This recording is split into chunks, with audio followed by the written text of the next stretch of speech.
আচ্ছা আপু, exclusive by jasmine এত খারাপ কথা কেন বললো? সত্যি তার ফোন নিয়েছেন? সে হচ্ছে আমার কাছে একটা চোরাই ফোন বিক্রি করতে আসছিল, তার মানে কি যেন বলে, মানে ভাগ্নি না যেন কি ভাগনা। সো সেই ফোনটা হচ্ছে দাম হচ্ছে 32,000 টাকার মতো মেবি। সেই ফোনটা সে আমার কাছে চাইছিল 12,000 টাকার মতো। তো এখনই আর কি টাকা চাইছিল, কিন্তু আমি হচ্ছে বলছি যে আমি আলাদা আলাদা করে টাকা দিব, মানে হচ্ছে মানে পার্টে পার্টে। তো ঈদের আগে আমি বলছিলাম যে 6,000 টাকা দিব, ঈদের পরে বাদ বাকি টাকা দিব। তো সে যে আমাকে দিয়ে এ পর্যন্ত কাজ করাইছে, আমাকে জাস্ট 500 টাকা পেমেন্ট দিয়ে তারপর হচ্ছে সব কাজ করাইছে।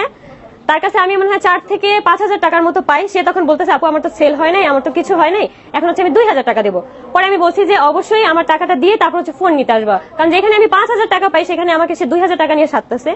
তারপর আমি বলছি টাকা না দিলে আমি কখনোই ফোন দিব না, কারণ আমি এত কষ্ট করে কাজ করছি, সেখানে আমার পেমেন্ট আমাকে দিবে না। তার মধ্যে সে আরেকটা ঝামেলা আর কি মানে ক্রিয়েট করছে। সে হচ্ছে তিশাকে দিয়েও কাজ করাবে, আমাকে দিয়েও কাজ করাবে। আমাকে বলতেছে যে তিশা আপু নাকি তাকে নক করছে, তো ওই জন্য নাকি বলতেছে আমি দুজনকে দিয়ে কাজ করবো। তখন আমি বলছি যে আমি কিন্তু দুজন একসাথে কাজ করবো না, কারণ যেহেতু আমাদের মধ্যে একটা পার্সোনাল প্রবলেম আছে।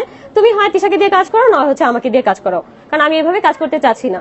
যার জন্য সে নানান ধরনের কিছু বলে আমাকে আর কি খারাপ বানাইতে চাইতেছে। তার পেজটা আর কি তোমরা শুরু থেকে দেখলে বুঝতে পারবে। তার পেজে হচ্ছে 1,200 ফলোয়ার ছিল, আমার কারণে হচ্ছে 5,500 ফলোয়ার হয়েছে।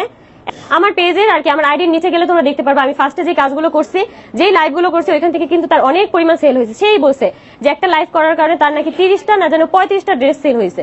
তো তখন আর কি সে বলে আমার এখন ড্রেস যায় নাই, মানে কি একটা অবস্থা। সে আমাকে দিয়ে আরো অনেক ধরনের প্রোডাক্টের কাজ করাইতে চাইছে, বলে যে আপু তুমি পেজটা রান করলে না, আমি এভাবে কাজ করবো না, কারণ আমি কখনো বিজনেস টিজনেস এগুলো করবো না, আমি ব্লগ নিয়ে কাজ করব আর হচ্ছে ড্রেসের আর কি প্রমোশন নিয়ে কাজ করব।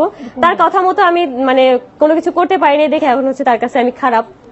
তো এখন আর কি তাকে সে আমাকে নিয়ে বিভিন্ন রকম পোস্ট দিচ্ছে, আর সেগুলো শেয়ার করতেছে হচ্ছে পাশের বাসার ভাবি, তারপরে আরো অনেকে, মানে তাদের কাছাকাছি যে মানুষগুলো আছে তারা। তো এখন আমার মনে হচ্ছে এটা একদম প্রি প্ল্যান ছিল, যেটা আর কি এক কথায় বোঝাই যাচ্ছে।